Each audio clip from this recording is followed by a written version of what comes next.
जय श्री कृष्ण, जय सिया राम, जय श्रीमन नारायण, जय जय श्री राधे। आज कृष्ण जन्मोत्सव का क्रम होना है और आज ही के दिन कितने सारे अवतार होंगे कथा में। वराह अवतार होगा, नृसिंह अवतार होगा, वामन अवतार होगा, रामावतार होगा। अब कई क्रम तो हम बोल नहीं पाएंगे, नहीं तो मत्स्यावतार होगा, कूर्मा अवतार होगा, मोहिनी अवतार होगा।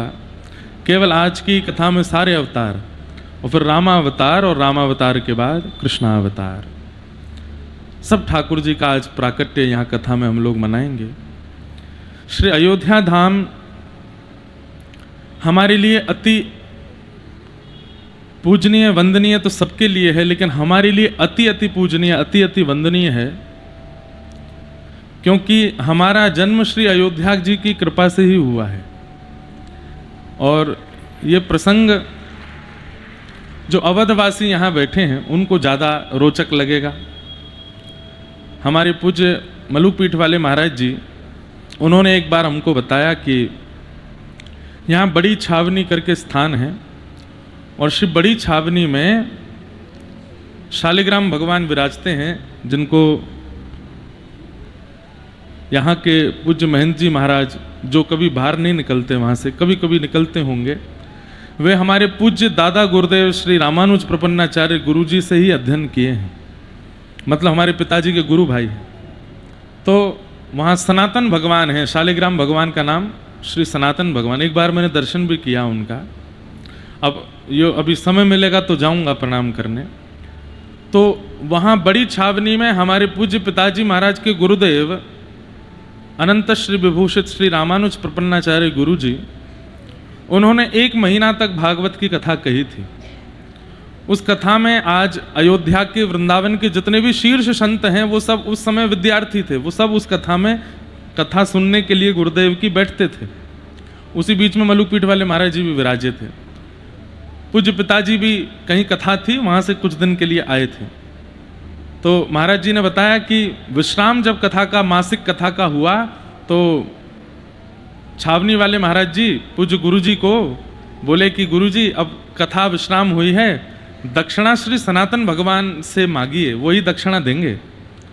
तो हमारे पिताजी महाराज के गुरुदेव ने श्री सनातन भगवान से 1 महीना की कथा कह के दक्षिणा मांगी कि हमारे ठाकुर जी महाराज की 3 लाली हैं, एक लाला हो जाए जो भागवत जी की सेवा करे, जो भागवत जी की कथा करे। तो हे सनातन भगवान आप ऐसी कृपा करें। और महाराज जी बोले कि उसके ठीक 1 वर्ष बाद हम लोगों को खबर मिली, हम अयोध्या में थे, सब संतों को कि ठाकुर जी मतलब रामानुज गुरु जी के शिष्य ठाकुर जी के यहाँ लाला हुए हैं, मतलब हमारा जन्म हुआ। तो बोले हम सब लोगों ने श्री सनातन भगवान से ही कहा कि आपकी ही कृपा से हुए हैं। बोले फिर हम लोग सब सोचते थे कि ये बालक भागवत की सेवा की कामना से मांगा गया है। देखो एक बात बहुत ध्यान से सुनिएगा, विष्णु आराधनार्थाय, नंद बाबा और यशोदा जी ने भी तीर्थ यात्रा करते हुए तीर्थ के देवताओं से पुत्र की याचना की, लेकिन पुत्र की याचना किस भावना से करते हैं, उस भावना पर वह पुत्र संसारी है कि भगवत भक्त है ये निर्भर करता है। पुत्र की याचना इसलिए कर रहे हैं कि हमारी संपत्ति है, हमारा धन है, हमारा वैभव है, इसको कौन संभाले। पुत्र की याचना इसलिए कर रहे हैं कि हमारा वंश आगे कौन बढ़ावे। पुत्र की याचना इसलिए कर रहे हैं कि पुम नामक नरक से तारेगा अगर हमारा संस्कार करेगा तो वह पुत्र संसारी ही होगा। लेकिन पुत्र की याचना इसलिए कर रहे हैं कि हे नाथ हमारे घर में ठाकुर सेवा होती है, हमारे घर में संत सेवा होती है, हमारे घर में वैष्णवों की सेवा होती है, हमारे बाद इस सेवा को कौन संभालेगा, उसके लिए हमको एक उत्तराधिकारी चाहिए। तो वो पुत्र फिर भगवत भक्त ही होगा। गौ ब्राह्मण संत वैष्णवों की सेवा की कामना से यदि संतान की कामना की जाए तो उसमें कोई दोष नहीं। नंद बाबा तीर्थ यात्रा करते हुए यही प्रार्थना करते थे कि मेरी 9 लाख गैया हैं, मैं चलो जाऊंगा तो 9 लाख गैया और उनके वंश की रक्षा कौन करेगा। मेरे घर में शालिग्राम भगवान हैं, उनकी रक्षा कौन करेगा। मेरे यहाँ ब्रजवासी संतन की ऐसी सेवा होवे, मेरे बाद वो सेवा कौन निभावेगो। तो हे तीर्थन के देवता, मुकु एक ऐसा सेवक देव, पुत्र नहीं, ऐसा सेवक देव जो मेरी सेवा का निर्वहन करे। गौ ब्राह्मण संतों की सेवा के लिए पुत्र की याचना की तो भगवान ही पुत्र बन के आए नंद बाबा के यहाँ। मतलब आज ऐसा लगा कि भोजन में नमक, मिर्च, नींबू, मसाले ये कैसे हैं ये नहीं पता चला, पर हर कवल में ऐसा लगा मानो श्री सिया राम जी के अधर से आया है, इतना स्वादिष्ट श्री सिया राम जी ने भोग लगा करके भेजा है। हमारे ब्रज के एक महात्मा हैं, वो कुछ भी प्रसाद देते हैं तो बोलते हैं पाके बताओ ठाकुर जी ने भोग लगाया कि नहीं लगाया। आपने अगर बोल दिया बहुत बढ़िया है, लगाया है भोग, तो कहेंगे ना। और यदि पाकर के आपने कुछ नहीं कहा, थोड़ी देर बस नेत्र बंद करके पाते रहे, तब कहेंगे हाँ ये ठाकुर जी ने भोग लगाया है, ठाकुर जी ने पाया। एक और बाबा हैं, देखो संतों को पता चल जाता है। एक व्रज के एक बाबा थे हमारे रसिका पागल बाबा, बहुत सुंदर भजन गाते थे। उनके शिष्य हैं चित्र विचित्र जी महाराज, वो भी अभी बहुत सुंदर सेवा करते हैं बिहारी जी की। तो उन्होंने एक बार एक प्रसंग सुनाया कि रसिका पागल बाबा, उन्होंने अपने किसी शिष्य को लड्डू दिए स्वयं अपने हाथ से बना के, और कहा जाओ बांके बिहारी जी मंदिर में जाके बिहारी जी को भोग लगा के ले आओ। शिष्य गया, जाकर के आया लौट करके, तो बाबा ने पूछी भोग लगा दिया? बोले हाँ। खोल के दिखा दिया, तुलसी पधराई हुई है। बाबा बोले भोग लगाया कि बस तुलसी डाल लाए हो? बोले नहीं नहीं भोग लगा के आए हैं। बोले लाओ इधर दो। बाबा ने थोड़ा सा प्रसाद तोड़ करके जैसे ही पाया ना, भोग नहीं लगा।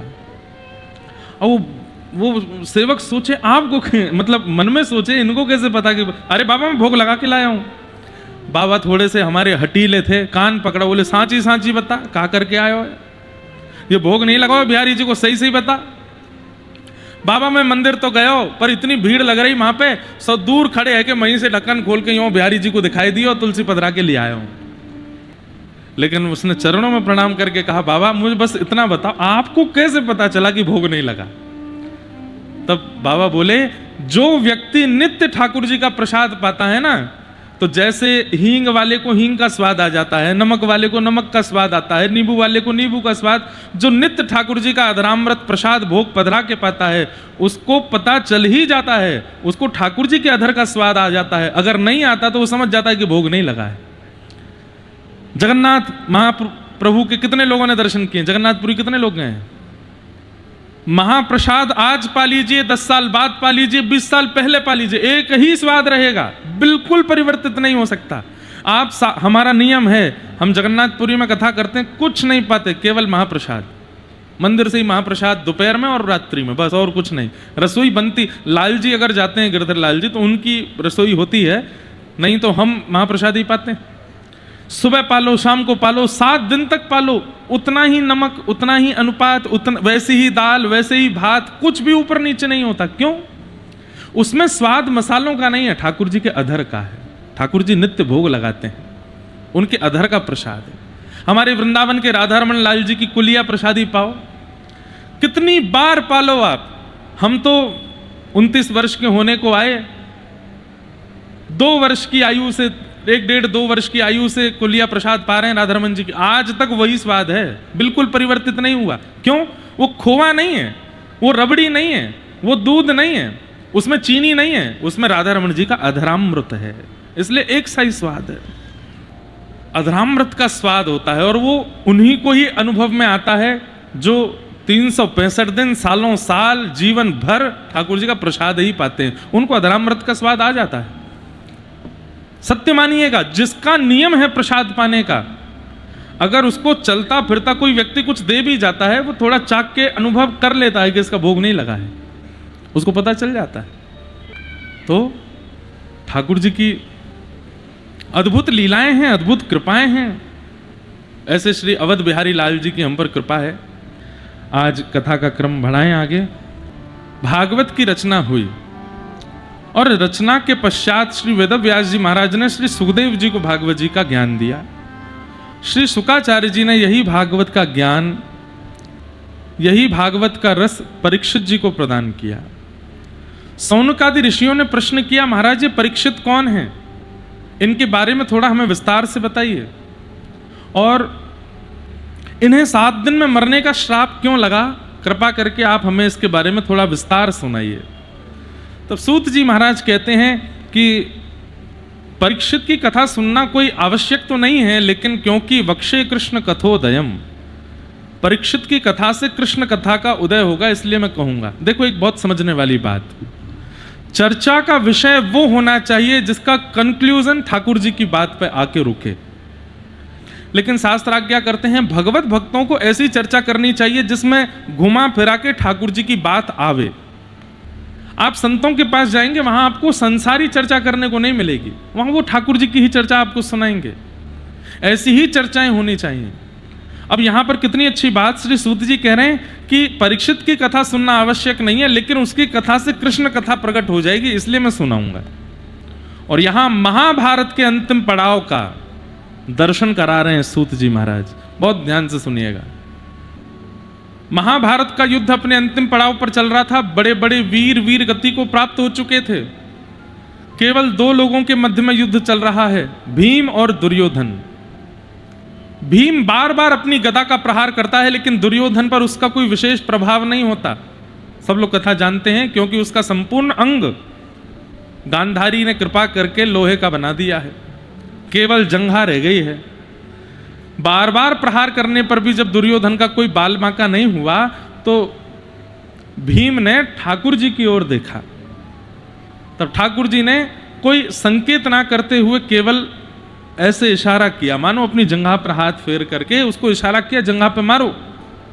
जंघा पर जैसे ही गदा का प्रहार हुआ, जंघा टूटी और दुर्योधन गिर पड़ा, उठ नहीं पाया, चिल्लाने लगा, चीखने लगा। तुरंत घोषणा हो गई कि भाई अब महाभारत युद्ध में कौरवों के पक्ष में कोई नहीं बचा है, पांडवों की विजय हुई। जैसे ही पांडवों की विजय हुई, अब देखो एक बात, भगवान जब लीला करते हैं तो आकाश मार्ग से समस्त देवता भगवान की लीला का अवलोकन दर्शन करते हैं और कुछ ना कुछ सीखते रहते हैं, और ठाकुर जी उसमें कुछ विशेष करें उसकी वो प्रतीक्षा करते हैं कि अब ठाकुर जी क्या करेंगे। जैसे ही महाभारत का युद्ध विजय हुए पांडव, तो देवताओं ने मन में विचार किया कि महाभारत का युद्ध जीत गए, लेकिन मेन कैरेक्टर हमारे शायद श्री ठाकुर जी ने तो कुछ किया ही नहीं। अरे इतनी आसानी से विजयता परोसनी नहीं चाहिए थाली में, कुछ तो ठाकुर जी की लीला देखने को मिले। देवताओं ने नारद जी से कहा, नारद जी आप कुछ करो। और श्री नारद जी महाराज बोले अभी जाता हूं। दौड़ करके गए हिमालय पर। श्री बलराम जी महाराज तपस्या कर रहे थे, वो महाभारत युद्ध में नहीं आए थे। क्यों? बलराम जी ने कहा एक तरफ मेरा शिष्य है दुर्योधन और दूसरी तरफ मेरा भाई है कृष्ण, मैं किस पक्ष में जाऊं? भाई का साथ दूंगा तो गुरु शिष्य के विद्रोह में कैसे खड़ा हो, और यदि शिष्य का साथ दूंगा तो अपने भाई से युद्ध कैसे करूं? तो श्री बलराम जी महाराज युद्ध में थे ही नहीं, चले गए वहां से। नारद जी महाराज ने जाकर के श्री बलराम जी महाराज की तपस्या के मध्य में प्रणाम किया। बलराम जी ने तुरंत नारद जी को जैसे ही देखा, तुरंत पहली बात ही पूछी, महाभारत युद्ध में क्या चल रहा है ये बताओ। नारद जी महाराज बोले अब क्या बताऊं महाराज, छोड़ो उसकी बात मत करो। बोले नहीं नहीं नहीं बताओ हमें क्या चल रहा है।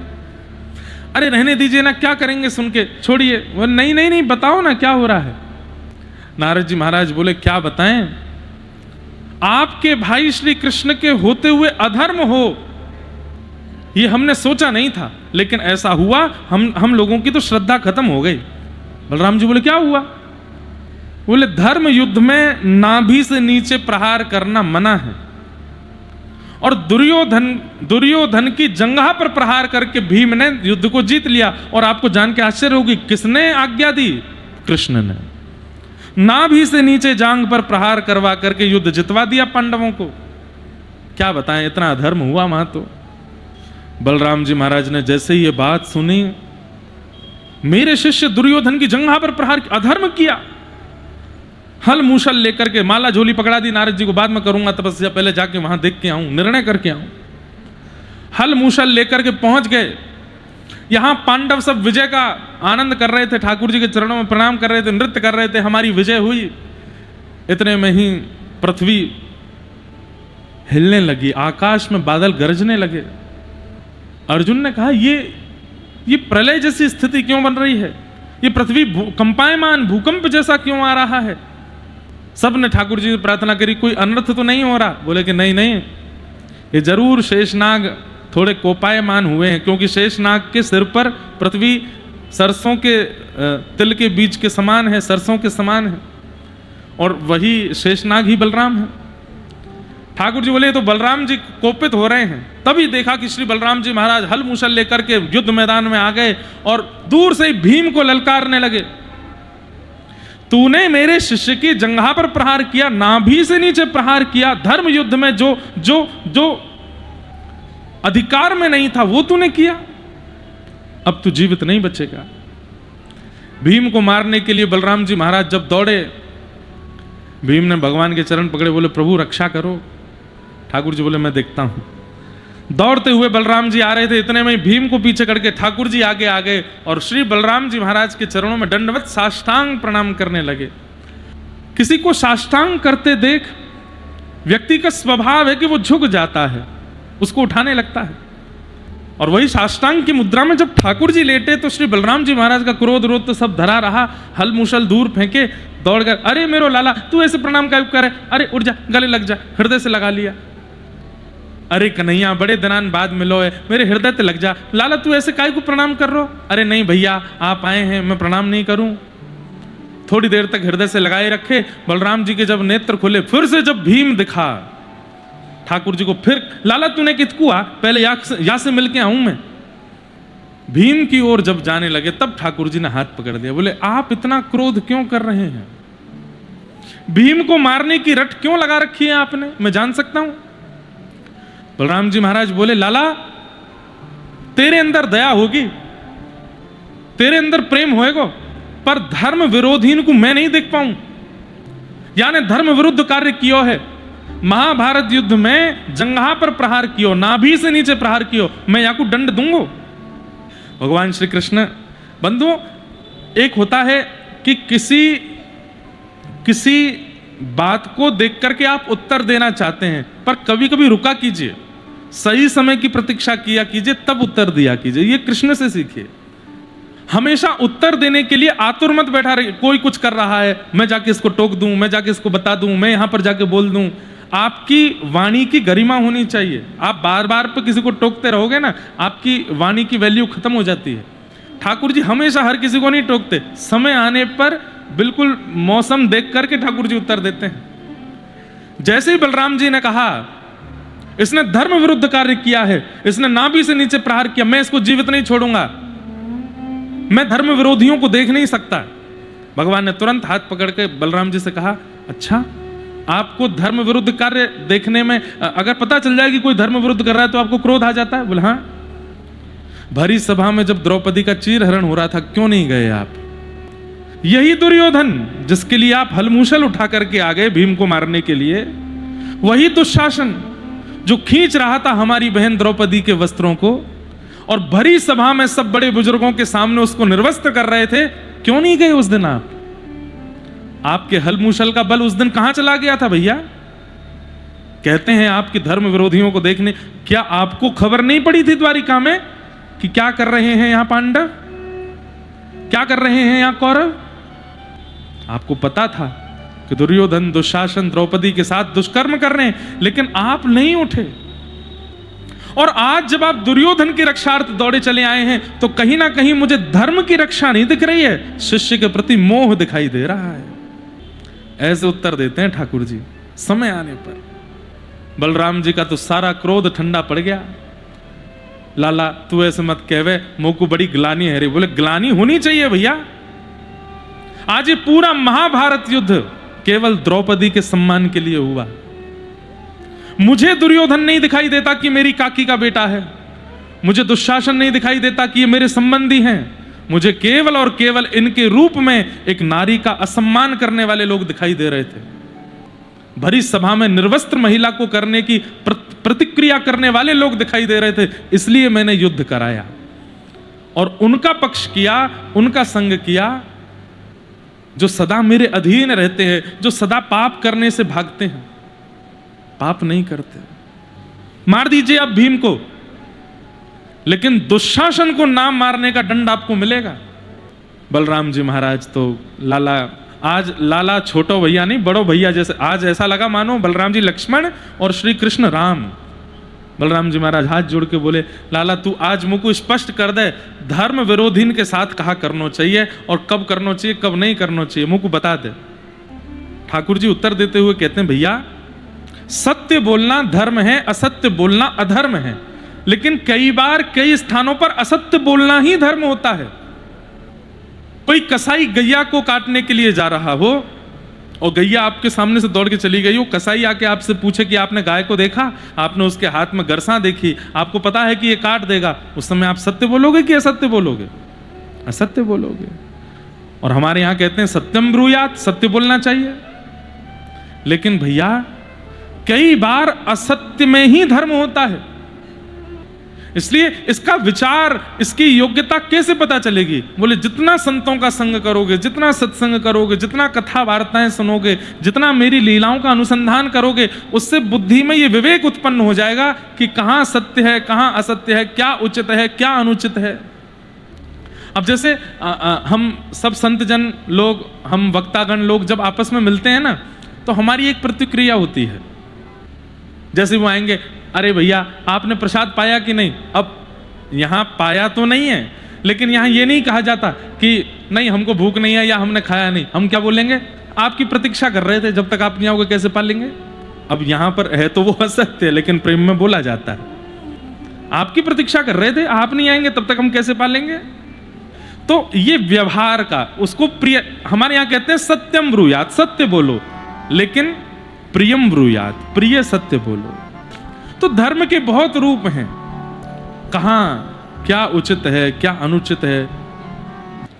अनुकूलता, प्रतिकूलता और व्यवस्था देख करके धर्म का आकलन किया जाता है, और वो करना सिखाता है सत्संग। जितना सत्संग करें उससे पता चलता है कि कहां कैसे क्या करना है। एक राजा की पुत्री थी, उसका नाम था वैराग्यवती। क्या नाम था उसका? नाम वैराग्यवती इसलिए था कि वो जन्म के बाद जब से उसने बोलना शुरू किया, वो वैराग्य की ही बातें करती थी।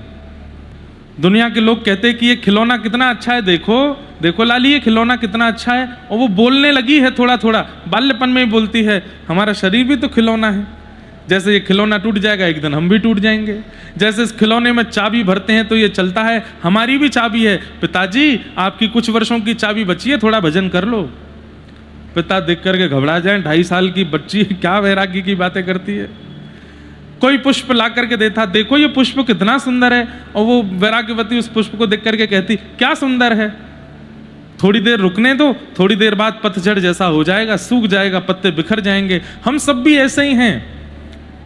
जैसे फूल डाल पर होता है, परम सुंदर लगता है, डाल से टूटने के बाद धीरे धीरे धीरे धीरे बिखरने लगता है। हम सब भी ऐसे हैं, जब तक राम जी की सन्निधि में तब तक सुंदर लग रहे हैं, जिस दिन बिखर जाएंगे, दूर हो जाएंगे, बिखर जाएंगे। बच्चे दूर भागते थे, रिश्तेदार दूर भागते थे। परिवार में नव दंपतियों का ब्याह हुआ, दोनों पति पत्नी प्रणाम करने के लिए जब आए तो वैराग्यवती के पिताजी राजा थे, उनको प्रणाम करने लगे। वैराग्यवती से बोले हमारा ब्याह हुआ है, तुम भी कुछ अच्छा भाव सुना दो। वैराग्यवती बोली सुन पाओगी? बोले क्या बात है, बोलो। जा प्रियतम सो प्रीति घनेरी, सो देख डर जई हैं। जिस प्रियतम से तुम इतना प्रेम करती हो, जिससे 7 फेरे लेकर के आई हो, एक दिन ये पधार जाएगा, और इसके मरने के बाद इसका शव जब देखोगी तो उससे भी डर लगेगा तुमको। अरे मृत्यु के बाद यदि पति कहीं किसी झाड़ पेड़ के ऊपर अगर बैठा दिखाई भी दे दिया तो डर के मारे उसके नीचे से नहीं जाओगी तुम, और अपने आप को प्रियतमा कह रही हो। मन पंछी उड़ जाई हैं, जा दिन मन पंछी उड़ जाई हैं, ता दिन तेरे तन तरुवर के सबई पात झड़ जाई हैं। नव दंपति बेचारे देख करके भागे वहां से, रोने लगे, ये कैसी बातें बोलती है। पिता ने कहा बहुत हो गया, तो एक काम कर, बाहर कुटिया बनवा देते हैं, तू महल के बाहर रहा कर। बोली पिताजी इससे बड़ा सुख तो कुछ है ही नहीं, मैं तो चाहती हूं कि मैं तो युवावस्था में महल छोड़ रही हूं, आपको तो कब का चला जाना चाहिए था वन में जाके भजन करना चाहिए था। अच्छा है मैं तो युवा में ही चली जाऊंगी बाहर, लेकिन आप भी प्रतीक्षा करो कब जाओगे। ऐसी बातें करती थी। महल के बाहर पिता ने अच्छी व्यवस्था करके कुटिया बना दी, उसमें वैराग्यवती रहती थी, अपने ठाकुर जी की सेवा करती थी। एक दिन एक चोर आया, गांव में चोरी करता करता करता वैराग्यवती के घर पहुंच गया। खिड़की पर जाकर के देखा था अंदर क्या चल रहा है। वैराग्यवती अपने ठाकुर जी को शयन करा रही थी और शयन कराते कराते बोल रही थी, हे नाथ, मुझे अब कुछ नहीं चाहिए, संसार के किसी विषय में मेरा मन नहीं है, मैं बहुत प्रसन्न हूं कि मुझे कुछ नहीं भाता, मुझे केवल आप भाते हैं। लेकिन मैंने सुना है बिना गुरु की कृपा के आप नहीं मिलोगे, कृपा करके आप ही किसी गुरु को मेरे जीवन में भेज दो। चोर ने बाहर खड़े खड़े सुन लिया, बोले ओहो, इसको गुरु की इच्छा है, हमको चेला की इच्छा है, हम ही गुरु बन जाते हैं। और वो चोर ही थोड़ा तिलक चंदन लगा करके और गले में माला वाला पहन करके थोड़ा स्वरूप अपना सुधार करके और तुरंत वैराग्यवती के द्वार पर पहुंच गया। अरे कोई है? यहां ब्राह्मण देव को बहुत जोर की प्यास लगी। सब इधर देखो, कथा सुनो। ब्राह्मण देव को बहुत जोर की प्यास लगी, कोई जल पिलाएगा? अरे कोई है? इतने में वैराग्यवती देखा कि कोई संत महात्मा साधु बाहर जल मांग रहे हैं। तुरंत ठाकुर जी की प्रसादी जल लेकर के दौड़ी, जय हो महापुरुष, आप प्यासे हैं, विराज जाइए, जल पान कीजिए। चोर बोला, अरे बालिकाए, मैं तुमसे बहुत प्रसन्न हूं, लेकिन मैं क्या बताऊं, मैं अपने नियम के कारण मुझे लगता है किसी दिन प्राण त्याग दूंगा। ऐसा क्या नियम है आपका? मेरा नियम है कि मैं अपने शिष्यों के हाथ से ही जल पीता हूं और शिष्यों के हाथ का ही बना प्रसाद पाता हूं। प्यास तो मुझे बहुत दिनों की लगी है, लेकिन मेरा शिष्य कोई मिल ही नहीं रहा है। वैराग्यवती तुरंत नेत्र बंद करके बोली, ओहो, मैं अभी ठाकुर जी से कह रही थी कि कोई गुरु भेज दो मेरे जीवन में जो आपसे मिलाए। मुझे लगता है ठाकुर जी ने ही गुरु भेजे हैं जो शिष्य की तलाश कर रहे हैं। वैराग्यवती ने कहा, मैं योग्य तो नहीं हूं, लेकिन अगर आपकी इच्छा हो तो आप मुझे दीक्षा दे दीजिए, मैं आपकी शिष्या बन जाऊंगी और फिर आप मेरे हाथ का जल पी लीजिएगा। हाँ लाली, ये तो बढ़िया। अब उसको कुछ नाम मंत्र आते होंगे ठाकुर जी के, नाम याद होगा, कान में नाम बोल दिया, तिलक लगा दिया, गले में कंठी पहना दी, अब तुम मेरी शिष्या होगी। जल पान किया। गुरुदेव आपकी बड़ी कृपा। अब देखो यहां पर गुरु छलिया है, लेकिन शिष्य के चित्त में पूर्ण विश्वास है कि ये मेरे गुरु हैं, मुझे आज्ञा कीजिए ना, मुझे राघव जी कैसे मिलेंगे? बोले राघव जी से मिलना है? बोले हाँ, तुम्हारे पास जितनी संपत्ति है, जितना सामान है, सब लेकर के चलो। आश्रम में एक बहुत सुंदर उत्सव करना है हमें, उस उत्सव में हमें जरूरत पड़ेगी, सब ले जाकर के गुरु जी के आश्रम में लगा दो, राघव जी तुमको मिलेंगे। बोले गुरुदेव मुझ पर संपत्ति तो ज्यादा नहीं, पर ठाकुर जी के सोने के बर्तन और कुछ आदि हैं, ले चलो, ले चलो, सबको ले चलो, ठाकुर जी को भी ले चलो। वैराग्यवती ने तो झटपट सब सामग्री रखी। गुरु के वचन अटल कर मानो, मेरे गुरुदेव कह रहे हैं राघव जी ऐसे ही मिलेंगे। सब सामान इकट्ठा कर लिया, ले जाने लगी। गुरुदेव बोले, अरे तुम इतना भार कैसे उठाओगी, लाओ थोड़ा मुझे दे दो। नहीं नहीं गुरुदेव मैं उठा लूंगी। ठाकुर जी वाला तुम रख लो, ठाकुर जी अपनी बाकी सामग्री मुझे दो, मैं लेके चलता हूं। लेके चल रही है, अपने गुरुदेव का मुख भी नहीं देख रही, केवल चरण देख रही है, कितने कोमल चरण हैं इनके, कितने मधुर मेरे गुरुदेव हैं। वो चोर हैं वो। चलते चलते चलते एक रास्ते में कहीं पहुंचे। गुरुदेव ने कहा, हमारी दीक्षा की एक परंपरा है, वो तो हम करना भूल ही गए। बोले क्या? बोले इस पेड़ के पास खड़ी हो जाओ। वैराग्यवती खड़ी हो गई, उसको रस्सी से बांध दिया वैराग्यवती को और कहा, ये सामान सब हम ले जा रहे हैं, आश्रम पर रख के आते हैं, जब तक हम आश्रम जाएंगे और लौट के आएंगे ध्यान रखना, हमारे आने के बाद ही ठाकुर जी तुमको मिलेंगे, जब तक मैं ना आऊं यहां से जाना नहीं। ये हमारी दीक्षा की एक परंपरा है, ये तब तुमको करना पड़ेगा। जो आज्ञा गुरुदेव, मैं कहीं नहीं जाऊंगी, आप जाइए। सब सामान सट्टा लेकर के चोर महाराज तो वहां से भाग गए, उसको बांध के चले गए। क्योंकि अगर संग लेके जाऊंगा तो सब जानता है नगर कि वैराग्यवती राजा की पुत्री है, ये कहां चोर लेकर के घूम रहा है, मेरे सब पोल पट्टी खुल जाएगी। तो वहीं बांध के भाग गए। खड़ी खड़ी वहीं पर ही प्रतीक्षा कर रही है, मेरे गुरुदेव आ रहे होंगे। 1 दिन निकल गया, 2 दिन निकल गया, 3 दिन निकल गए, 4-5 दिन निकल गए। वहां 5 दिन के अंदर राजा को पता चला कि बाहर जो वैराग्यवती की कुटिया थी उसमें वैराग्यवती है नहीं। अंदर जाके देखा तो सब सामान वहां से गायब, ठाकुर जी गायब। राजा बोले, क्या हुआ, कहां चली गई? अपनी पूरी सेना लगा दी ढूंढने के लिए। एक सेना की टोली ढूंढते ढूंढते जंगल की ओर गई, वहां उनको वैराग्यवती मिल गई, आंख बंद करके प्रसन्न मुद्रा में गुरुदेव की प्रतीक्षा कर रही है। सैनिकों ने जाकर के जैसे ही राजा को बताया, राजा आए, आकर के देखा वैराग्यवती, आंख खोलकर, पिताजी मेरे पास मत आना, मुझे खोलिएगा नहीं, और आप लोग क्यों आ गए यहाँ पर, मैं ठाकुर जी से मिलने वाली हूँ, जाइए ना यहाँ से। अरे क्या कर रही है, मेरे गुरुदेव मुझे यहाँ बांध के गए हैं, वो कह के गए हैं कि ये दीक्षा की परंपरा है, ठाकुर जी आएंगे, मेरे गुरुदेव आएंगे तब तक मैं हिलूंगी नहीं यहाँ से। राजा रोते रोते बेचारे किसी अन्य शिष्य गुरु के पास गए, उन्होंने समझाया, वैराग्यवती नहीं मानी। एक दिन नारद जी महाराज उस नगर में भ्रमण करते हुए आए। राजा ने नारद जी से कहा, नारद जी महाराज वीणा लेकर के आ गए। बोले, देवी मैं भक्तराज नारद हूं, तुम्हारे गुरु जो हैं वो साक्षात चोर हैं। वैराग्यवती बोली, चोर होंगे आपके गुरुदेव, मेरे गुरुदेव के बारे में गलत सलत मत बोलिए, मेरे गुरुदेव आएंगे, ठाकुर जी से मिलाएंगे। नारद जी बोले, इतना विश्वास, अगर मैं महादेव से बुलवा दूं तो? राजा बोला, आप बुला दो, महादेव आ जाएं, थोड़ा वो बोल दें तो ये मान जाएगी। कैलाश पे जाके महादेव को सब बात बताई। बोले, चोर गुरु बना लिए हैं, वो बांध के चले गए और शिष्या उन्हीं की प्रतीक्षा में खड़ी है। महादेव आप जाके बोल दो कि वो गुरु नहीं है, चोर है। देव आदिदेव महादेव नंदी पर विराजमान होके त्रिपुंड धारण करके त्रिशूल लेकर के वैराग्यवती के सामने आ गए। दूर से प्रणाम किया, जय हो महादेव, आपके दर्शन हो गए।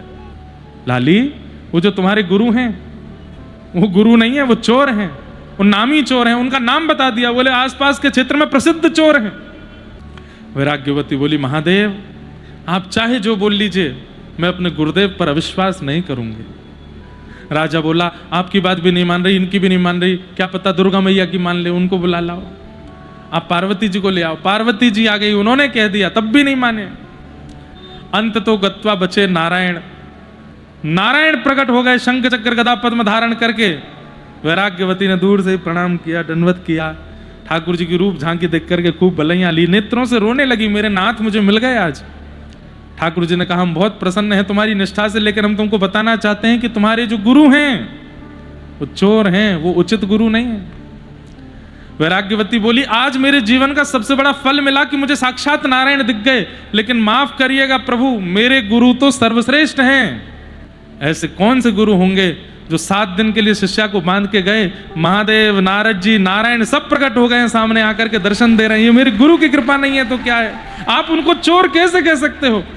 अरे दुनिया के बड़े बड़े मठाधीश, बड़े बड़े गुरु बैठे हैं, अपने शिष्यों को दीक्षा देते हैं, वर्षों वर्ष निकल जाते हैं, ठाकुर जी की झांकी नहीं दिखती। एक सप्ताह में सारे देवता मेरे सामने आकर के खड़े हो गए, ये मेरे गुरु की कृपा नहीं है? ठाकुर जी महादेव को देखे, महादेव नारद जी को देखे, बोले भैया प्रणाम है इसको। तो बोले, अब दर्शन हो गए, अब तो जाओ तुम अपने। ना, मेरे गुरुदेव जब तक आके मुझे नहीं खोलेंगे मैं नहीं जाऊंगी। भगवान बोले, मैं प्रकट हो गया हूं तुम्हारे सामने, अब तो मान जाओ। नहीं, मेरे गुरुदेव। ठाकुर जी महादेव को संग लेकर के बोले, इसके गुरु को पकड़ के लाते हैं। गुरुदेव 5-6 गांव दूर कहीं पर डकैती डाल रहे थे। ठाकुर जी पहुंचे, रात्रि का समय, घर में घुस रहे थे, मुंह पर कपड़ा बड़ा बांध के। पीछे से ठाकुर जी ने कहा, सुनो। पीछे मुड़ के देखा तो शंख चक्र गदा पद्मधारी ठाकुर जी। भगवान, आप भगवान हैं? अरे आप महादेव हैं। बोले, तेरे चक्कर में पूरा देव समाज हेला पड़ा है, चल जल्दी यहां से।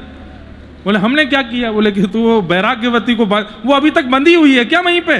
मुझे तो लगा राजा की सेना ने आके खोल दिया होगा। ठाकुर जी उसको लेकर के गए। जाकर के उसने जब वैराग्यवती की रस्सी खोली, वैराग्यवती ने दंडवत प्रणाम किया, चरणों में लेट करके, और चरण पकड़ करके बस माथे से लगाने लगे, मेरे गुरुदेव आपकी कृपा, सब मिल गए मुझे। निष्ठा। गुरु शब्द जो है ना, शब्द में ही ताकत है। व्यक्ति में तो योग्यता आ ही जाती है, अध्ययन के द्वारा, परिश्रम के द्वारा, तप के द्वारा। जो व्यक्ति गुरु पद पर बैठा उसमें तो योग्यता आ ही जाती है। नहीं तो गुरु शब्द अपने आप में ही बहुत बलवान है, बस उसके प्रति निष्ठा कोई बना ले। व्यक्ति योग्य ना भी होगा तो भी गुरु शब्द कल्याण कर देगा, उसके प्रति निष्ठा बना ले। हमारी निष्ठा नहीं बन पाती है। पति शब्द, वो पति शब्द अपने आप में ही बलवान है। व्यक्ति भले ही उस शब्द का पालन ना कर रहा हो, कई बार पत्नी की सेवा पति को पति बना देती है। कई बार माता पिता का परिश्रम बालकों को योग्य बना देता है। कई बार शिष्य का शिष्यत्व गुरु को गुरु बना देता है। ये सब ज्ञान भगवान श्री बलराम जी को दे रहे हैं। भैया, इन सबका बोध, क्या उचित है, क्या अनुचित है, कहां योग्य है, कहां अयोग्य है, कहां सत्य है, कहां असत्य है, कहां धर्म है, कहां अधर्म है, इसका बोध सत्संग करने से होता है। आज महाभारत युद्ध में नाभि से नीचे प्रहार किया गया, यह बिल्कुल अधर्म नहीं है, क्योंकि जिसकी नाभि के नीचे प्रहार हुआ वो महापापी दुर्योधन है। और ऐसे अधर्मियों को धर्म से नहीं मारा जाता, अधर्मियों को अधर्म से ही मारा जाता है। इसलिए आप क्रोधित मत होइए। अद्भुत है बंधु, महाभारत की कथा अद्भुत है। सब विषय भगवान ने कहे। यहां पांडवों की विजय हुई। दुर्योधन ने गुरुपुत्र अश्वत्थामा से कह दिया कि यदि हम नहीं बैठ पाए हस्तिनापुर की गद्दी पर तो इनको भी नहीं बैठने देंगे, मरते मरते इनको मार के ही जाना है, चाहे अब छल से मारना पड़े, मारो। अश्वत्थामा ने सोते हुए पांडवों को मारने का प्रयास किया, लेकिन जिसके रक्षक सुदर्शन चक्रधारी हैं उसका कोई कुछ बिगाड़ नहीं सकता। पांडवों की रक्षा के लिए भगवान रात्रि सोते हुए पांडवों के पास गए और बोले, अरे चलो चलो, युद्ध जीतने के बाद हंस का दर्शन करना चाहिए, वो मंगलकारी होता है, मेरे साथ चलो। सोते हुए पांडवों को ले गए, लेकिन द्रौपदी के 5 पुत्र सोते रह गए। अश्वत्थामा ने अंधेरे में जाना कि यही पांडव हैं और तलवार निकाल करके द्रौपदी के 5 पुत्रों का सर धड़ से अलग कर दिया। प्रातःकाल का समय हुआ, द्रौपदी रोने लगी। अर्जुन ने प्रतिज्ञा ले ली कि जिसने भी इन 5 बालकों को मारा उसको जीवित नहीं छोड़ूंगा। भगवान ने अर्जुन का हाथ पकड़ा, क्रोध में निर्णय नहीं लेना है। एक बात बहुत ध्यान से सुनिएगा बंधुओं, क्रोध सबको आता है संसार में, किसी को कम, किसी को बहुत ज्यादा। क्रोध करिए, बुराई नहीं है, पर क्रोध में अगर हमारी कही एक बात मान सको तो मान लीजिए, क्रोध आने पर बोलिए मत, बोलो मत, क्योंकि सारे काम बिगड़ते ही तब हैं जब क्रोध आता है और व्यक्ति बोलने लगता है। आप कैसे भी करके, अब ये कैसे करना ये आपके ऊपर निर्भर करता, कैसे भी करके नियम बना लो कि क्रोध आवे और हम मौन नहीं बोलेंगे, बोलना नहीं है। हमको ऐसा लगता है कि शायद बोलने से क्रोध घट जाता, नहीं घटता, वो और तीव्र होता है। और उस समय नहीं पता चलता, जब अगली बार वो क्रोध आता है तो पहले से भी ज्यादा तीव्र आता है, क्योंकि पिछली बार बोल करके आपने क्रोध को सहानुभूति कर दी, अगली बार वो और प्रचंड बन के आता है। लेकिन क्रोध आया, अब वो आपके आंख में, नाक में, कान में, जीभ पे सबसे ज्यादा उछलता है क्रोध। बोलो, कुछ तो बोलो, कुछ तो निकालो, कुछ तो शब्द बोल दो। लेकिन आप अगर घूंट पी जाते हैं उस क्रोध का, नहीं बोलते, तो अगली बार जब क्रोध आएगा ना, तो क्रोध को पहले से ही पता है कि यार मैं आता तो हूं, ये करता कुछ नहीं है, तो वो पहले से ही नाजुक नाजुक आएगा। और दूसरी बार भी कुछ नहीं किया तो तीसरी बार और नाजुक आएगा, चौथी बार तो क्रोध कहेगा बाहर में जा, मैं आ ही नहीं रहा हूं, अब आऊंगा ही नहीं, तेरे को जो करना है तू कर ले। ये एक प्रक्रिया है, ये एक एक्सरसाइज है कि आप क्रोध आवे बोलो मत, शांत हो जाओ, मौन हो जाओ, नहीं बोलना। काम, क्रोध, लोभ, मोह, द्वेष, अभिनिवेश, अहंता, ममता, चिंता, ये बढ़ती कब हैं? जब इनके आने पर हम इनको प्रायोरिटी देते हैं। घर पे आए मेहमान को अगर चाय दोगे, नाश्ता दोगे, समोसा खिलाओगे तो अगली बार फिर आएगा, लेकिन घर पर आए हुए को पानी भी नहीं पूछोगे, अगली बार थोड़ी आएगा वो। ऐसे शरीर में आए हुए दोषों को जब आप प्रायोरिटी देते हैं, उसको, अब किसी बात की चिंता हुई आपको, चिंता होते ही आप सोच में बैठ गए, आपने नींद उड़ा दी, भोजन नहीं किया, जल नहीं पिया, तो चिंता को क्या लगेगा? जरूरी है हमारे यात्री सो नहीं रहा है, हमारे यात्री पानी नहीं पी रहा है, हमारे यात्री भोजन नहीं कर रहा है, तो वो चिंता और प्रचंड होती चली जाती है। लेकिन चिंता की कोई बात हुई और आप तान दुपट्टा सो गए, एक रोटी ज्यादा खा के, पानी पी करके, दूध देखने वाले आश्चर्यचकित हो रहे, चिंता की बात है, ये खा पी रहा है? इनकम टैक्स वाले छापा मार रहे हैं और ये कह रहा पिज्जा मंगाओ, पूड़ी बनाओ भाई, बढ़िया वाली लस्सी लेके आओ, उसमें बढ़िया चीनी डाल के, तो चिंता चिंतित हो जाएगी। ये कैसा आदमी, हम इसको परेशान करने आए और ये कुछ हो ही नहीं रहा है। अगली बार वो आने से कतराएंगे। तो काम, क्रोध, लोभ, मोह, ईर्ष्या, द्वेष, ये संतों के पास नहीं आते क्या? आते हैं, पर संतों के पास सत्संग का बहाना है। अब 12 बजे अगर मुझे कोई चिंता हुई हो, मैं 3 बजे तक उसको बैठा नहीं सकता, मुझे 3 बजे कथा करने जाना ही है। तो चिंता कहती है यार इस पे आने का कोई फायदा ही नहीं है, ये पूरा दिन तो सत्संग में ही निकाल देता है, कथा में चला जाता है, हंसता है, खेलता है, गाता है, चिंता को ही जाना पड़ता है, हम परेशान नहीं होते। तो ये एक्सरसाइज है क्रोध के प्रति, काम के प्रति, लोभ के प्रति। जब जब वो आवे उनकी तरफ ध्यान ही मत दो। कोई काम घर में ऐसा हो रहा है जिससे आपको क्रोध आएगा, मत देखो, वो काम करने चले जाओ जिससे अच्छा लगता है, क्योंकि क्रोध आने वाली क्रिया देखोगे तो और कष्ट होगा। क्रोध में निर्णय नहीं लेना है, बोलना नहीं है।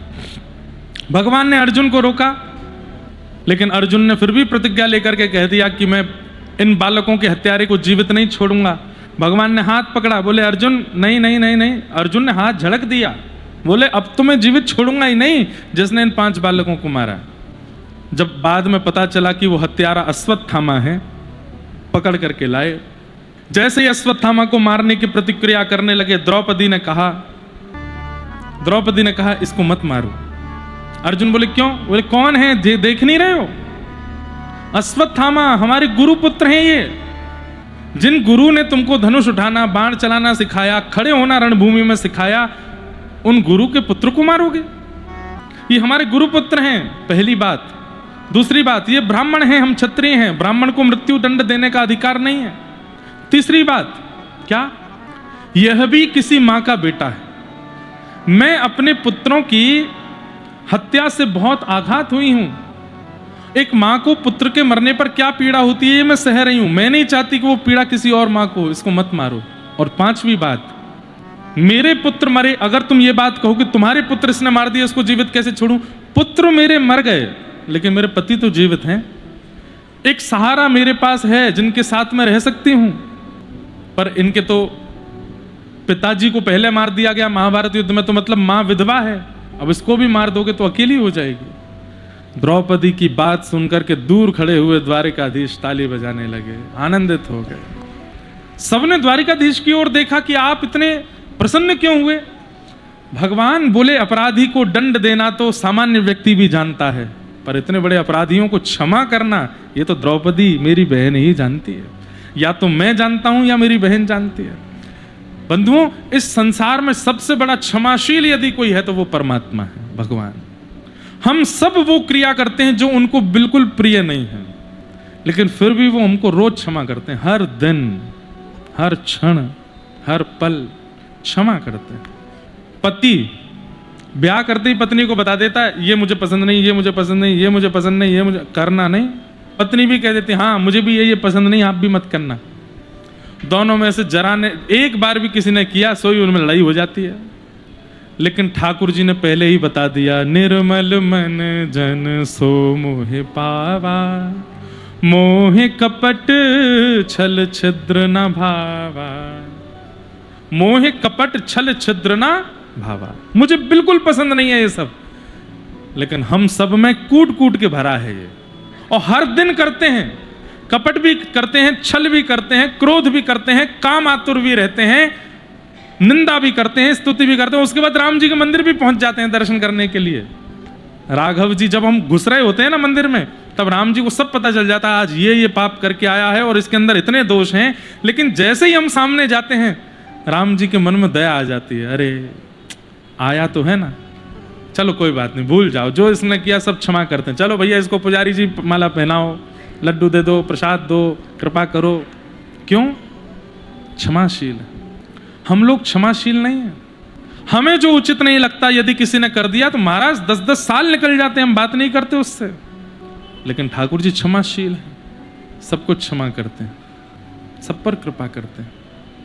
और आज वही क्षमा का गुण जब द्रौपदी में ठाकुर जी ने देखा, भगवान प्रसन्न हो गए, और प्रसन्न होकर के द्रौपदी को अपना नाम दे दिया। मैं कृष्ण हूं, मेरी बहन कृष्णा है, इनका नाम कृष्णा होगा, नाम दे दिया अपना। कितना प्रिय है भगवान को दया, क्षमा। अर्जुन को भगवान ने समझाया कि ब्राह्मण हैं, इसको मत मारो, लेकिन बालकों का हत्यारा इसलिए छोड़ो मत, इसलिए इसका अपमान कर दो, इसके दाढ़ी मूंछ काट करके इसको सभा से निष्कासित कर दो। अपमान करके भेज दिया। उत्तरा के गर्भस्थ शिशु को मारने के लिए ब्रह्मास्त्र छोड़ दिया अश्वत्थामा ने। उत्तरा दौड़ी दौड़ी भगवान के पास गई। भगवान ने अंगुष्ठ मात्र रूप धारण करके नासिका श्वास नली से भीतर प्रवेश करके अपनी चक्रा नाम की गदा को भगवान ने इतनी द्रुत गति से घुमाया कि गर्भ के बालक की रक्षा हुई। यही बालक जन्म लेने के बाद परीक्षित हुए, उत्तरा के बालक। ठाकुर जी रथ में आरूढ़ होकर के जैसे ही निकलने लगे, कुंती ने भगवान की स्तुति गाई और स्तुति गाते हुए भगवान से कहा, हे नाथ, इस संसार में सबसे बड़ी विपत्ति क्या है और सबसे बड़ी संपत्ति क्या है? कितना सुंदर बोल रही हैं कुंती बुआ। संपत्ति को संपत्ति नहीं कहते और जीवन में आने वाली विपत्तियों को विपत्ति नहीं कहते। कुंती कहती है जिस कारण से तुम ठाकुर जी को भूल जाओ वो सबसे बड़ी विपत्ति, और जिससे ठाकुर जी की याद आवे वो सबसे बड़ी संपत्ति। ठाकुर जी की याद बन, अब कथा है, आप कथा सुन रहे हैं, आज चौथा दिन है, रोज 2.5-3 घंटा जो यहाँ सुन रहे हैं ना, इससे बड़ी कमाई दुनिया में नहीं हो सकती आपकी। लेकिन हाँ, सुन करके भूल जा रहे हैं कि महाराज जी ने क्या सुनाया तो कोई लाभ नहीं उसका, लेकिन सुन करके हृदयस्थ करते जा रहे हैं, उसको संजोते जा रहे हैं, एक एक शब्द को जमा करते जा रहे हैं, क्या बोला गया, कैसे बोला गया, क्या समझाया गया। तो इन 4 दिनों में आपसे बड़ा धनवान, ठाकुर जी की नजर में आपसे बड़ा धनवान कोई नहीं है। जिस धन से ठाकुर जी की याद आवे वो सबसे बड़ा धन, और जिस धन जिससे ठाकुर जी भूल जाएं, ठाकुर जी दूर हो जाएं, वो सबसे बड़ी विपत्ति है। कुंती मैया ने भगवान की सुंदर स्तुति गाई। तत्पश्चात ठाकुर जी रथ में आरूढ़ होकर के जब पुनः द्वारिका को प्रस्थान करने लगे तो भीष्म पितामह के अंतिम इच्छा को पूरी करने के लिए ठाकुर जी गए। कैसे? रथ में आरूढ़ होकर के ठाकुर जी निकल रहे थे, तभी युधिष्ठिर रोने लगे। भगवान ने युधिष्ठिर की ओर देखा तो श्री युधिष्ठिर जी के रुदन का कारण पूछा तो युधिष्ठिर जी बोले, युधिष्ठिर जी महाराज कहते हैं, भगवान मैंने महाभारत युद्ध बहुत गलत किया, मुझे इस महाभारत युद्ध को नहीं करवाना चाहिए था।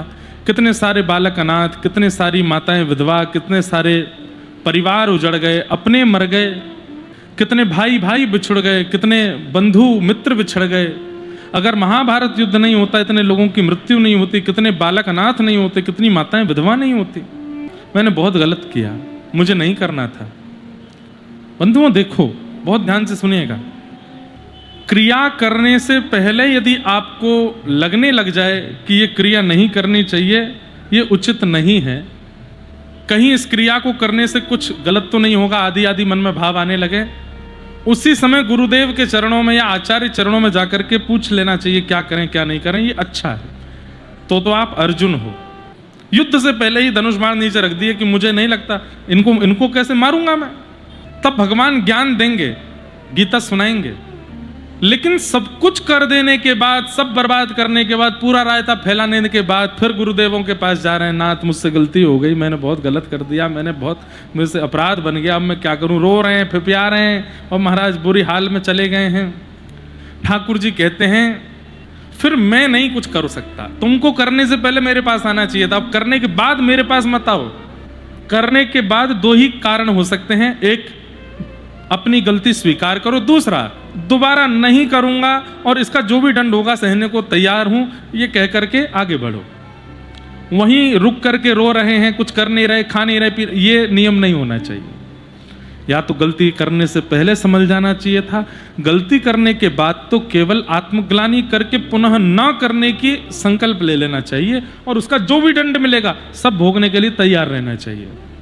लेकिन युधिष्ठिर रो रहे हैं, मेरा मोह दूर करो नाथ, अब मुझे समझाओ मैं क्या करूं। भगवान बोले, अब मैं बार बार गीता ही सुनाता ना हूं, पहले अर्जुन को सुनाई, अब तुमको सुनाऊं। अरे मुझे भी द्वारिका जाना है, मेरे भी संतान है, मेरे भी पत्नी बच्चे सब प्रतीक्षा कर रहे हैं। नहीं आप ऐसे नहीं जा सकते, मेरे विषाद को दूर करके जाइए। ठाकुर जी बोले, मैं सहायता नहीं कर सकता, अब भीष्म पितामह तुम्हारी सहायता करेंगे। अभी तक वो मृत्युशैया पर लेटे हैं, तुम्हारे बड़े हैं, उनके पास जाओ, वो तुम्हें कुछ सांत्वना दे सकते हैं। पांडव सब भीष्म पितामह के पास जा रहे हैं, ठाकुर जी संग लेकर के जा रहे हैं। बाणों की सैया पर लेटे हैं भीष्म पितामह। जैसे ही पता चला श्याम सुंदर आ रहे हैं, नित्य ठाकुर जी से प्रार्थना एक बात की किया करो, नाथ हम दिल्ली में रहते हैं, लखनऊ में रहते हैं, गोरखपुर में रहते हैं, मुंबई में रहते हैं, कोलकाता में रहते हैं, चेन्नई में रहते हैं, ऑस्ट्रेलिया में रहते हैं, अमेरिका में रहते हैं, न्यूजीलैंड में रहते हैं, वहाँ रहते हैं, कहीं भी रह रहे हैं, बस नाथ जब भी हमारा अंतिम क्षण आने वाला हो, कैसे भी करके हम वृंदावन पहुंच जाएं, कैसे भी करके अयोध्या पहुंच जाएं, कैसे भी करके काशी पहुंच जाएं, गंगा जी के तट, सरजू जी के तट, यमुना जी के तट, वहीं पहुंचे हों, वहीं प्राण निकलें। कल महाराज जी आए थे हमारे जगत गुरु भगवान, उन्होंने कितनी अच्छी बात कही, ब्रह्म रज से सुशोभित 2 ही नगरी हैं, या तो वृंदावन या अयोध्या। ब्रह्म रज मतलब यहाँ की कर्ण जो है, यहाँ के जो रज है, ये ठाकुर जी के अंग से ही प्रकट है, ब्रह्म रज है। और प्रकट न भी है तो श्री राघव जी ने अपने चरणों से स्पर्श कराकर के इस पूरी रज को पवित्र कर दिया है। वहां वृंदावन की रज को तो भगवान ने अपने अधर पर धारण करके, आपने सुनी है कि केवल भगवान ने एक बार मट्टी खाई थी ना, 84 कोस के एक एक कोने को ठाकुर जी ने अपनी जीव से पवित्र किया है। कैसे? कथा तो वैसे कल आएगी, लेकिन आज सुना देता हूं। ब्रह्मा जी जब भगवान के ग्वाल बालों का हरण करके ले गए, जब ब्रह्मा जी को मोह हो गया कि ये कृष्ण के ग्वाल बाल, कृष्ण इनके हाथ का झूठा खा लेते हैं, इनके गाल चाट जाते हैं, इनके साथ ऐसे ये भगवान नहीं हो सकते, ये जरूर कोई बहलूपिया है। और बहलूपिया मान करके भगवान के सखाओं का, भगवान के मित्रों का जब हरण कर लिया, ग्वाल बालों का जब हरण कर लिया, तो ब्रह्मा जी से लेने के लिए नहीं गए ठाकुर जी, सारे ग्वाल बाल, बछड़ा बछिया सबका रूप ठाकुर जी ने धारण कर लिया। और 1 वर्ष तक बछड़ा बछिया गैया सबके रूप में श्री कृष्ण ही भ्रमण करते रहे। अब गैया 84 कोस में फैल करके घूम घूम करके घास खाती है, चरने जाती है, सब जगह श्री कृष्ण जाते और अपने मुख से व्रज रज को जीव लगा करके पवित्र करते। इसलिए संपूर्ण व्रज रज, कभी कभी हम तिलक लगाते हैं तो हमारे रामानुज संप्रदाय में पासा लगाया जाता है, परंतु आज्ञा है पासा लगाओ, गोपी चंदन लगाओ, चंदन घिसके लगाओ, या फिर पवित्र नगरी की रज लगा सकते हैं। तो आज रज का तिलक किया है, व्रज रज का, अयोध्या की रज, व्रज की रज, ये सब रज, और विशेष रूप से अयोध्या और व्रज की रज तो ब्रह्म रज है, ये तो परम पवित्र है।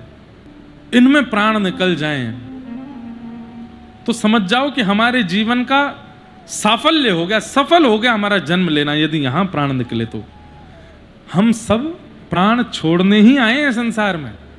उद्देश्य के रूप में धन कमाई दिखती है, उद्देश्य के रूप में घर बनाई दिखती है, उद्देश्य के रूप में गाड़ी खरीदने का अनुभव लगता है, उद्देश्य के रूप में विवाह आदि लगता है, संतान उत्पत्ति लगती है, पर उद्देश्य मृत्यु है। उद्देश्य ये सब नहीं है, उद्देश्य मृत्यु ही है।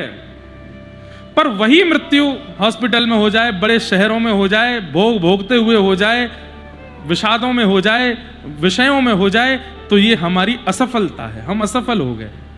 लेकिन वही मृत्यु अयोध्या जी में हो जाए, श्री वृंदावन में हो जाए, श्री गंगा जी के तट पर, श्री यमुना जी के तट पर कथा सुनते हुए हो जाए, ठाकुर जी का नाम गुणगान गाते हुए हो जाए, मंदिर में दर्शन करते हुए हो जाए, तो समझो कि हमारा जीवन जन्म लेना सफल हो गया, कि अंतिम श्वास में ठाकुर जी का नाम, कथा, धाम या दर्शन सामने था।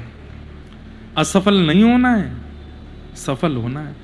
और ये सफलता हमारे हाथ में नहीं है, मृत्यु का पता तो है नहीं कब आवे, इसलिए ठाकुर जी से ही प्रार्थना करो, और कुछ दो चाहे मत दो, बस अंतिम क्षण यहां दे देना, बस इतनी प्रार्थना है नाथ आपसे। कितनी बार ऐसा हुआ है, मैं आपको डरा नहीं रहा हूं, मरने के नाम से डरना नहीं, कहीं पता चली डर जाओ, आपने सोचा कि अवध में हमारे प्राण निकलने चाहिए, साल 1.5 साल बाद प्लान बना अयोध्या जाने का, और आप वहीं घबरा गए घर पर, नहीं अभी नहीं जाना, अभी तो मेरे 4-5 काम रह गए। डरिएगा नहीं। एक बात कह दें, सत्संग मृत्यु को भयभीत नहीं करता, मृत्यु से भयभीत नहीं होता सत्संगी व्यक्ति, मृत्यु की प्रतीक्षा करता है। आज जब मैं सुबह मिल रहा था तो हमारे सब सेवा समिति के लोग आए, कई लोग गोरखपुर से हैं। गोरखपुर में एक सूक्ष्म वृंदावन है, गीता वाटिका, एक सूक्ष्म वृंदावन। अच्छा, हम उसको सूक्ष्म वृंदावन कह रहे हैं तो भी हमको कष्ट हो रहा है, क्योंकि गीता वाटिका, गीता प्रेस ने कितनों को वृंदावन से जोड़ दिया, वो सूक्ष्म कैसे हो सकती है। गोरखपुर का बहुत बड़ा सौभाग्य है कि वहाँ गीता वाटिका, जहाँ श्री राधा बाबा महाराज, हमारे पूज्य श्री भाई जी महाराज, सेठ जी, ये सब महापुरुष वहाँ विराजे। आपने बताया सुबह तो मुझे याद आया कि पूज्य भाई जी और पूज्य राधा बाबा महाराज, उनके कई तो यहाँ ऐसे बताए, हम तो भाई जी की गोद में खेले हैं, कितना बड़ा सौभाग्य है। ऐसे महापुरुष राधा बाबा महाराज जैसे, ऐसे जो कि निर्गुण निराकार ब्रह्म का ज्ञान लेकर के गए थे, लेकिन वृंदावन रस के सबसे बड़े चंचरीक, सबसे बड़े रसिक यदि कोई बने तो पूज्य राधा बाबा महाराज। और कभी वृंदावन नहीं गए, कभी वृंदावन नहीं गए। किसी ने उनसे कहा, बाबा आप वृंदावन का इतना यश गाते हैं, वृंदावन का पूरा नक्शा बनाया बाबा ने, वृंदावन की पूरी भावना वर्णित कर दी, वृंदावन ऐसा है, वृंदावन ऐसा है। किसी ने कहा वृंदावन क्यों नहीं जाते? बोले अगर वृंदावन गया तो फिर वापस नहीं आ पाऊंगा। प्रेम हो तो ऐसा कि एक बार पिए के सन्मुख गए तो फिर वियोग में प्राण ही निकलेंगे। जहां वियोग में भी प्राण जीवित रह जाएं तो समझो प्रेम में थोड़ी न्यूनता है।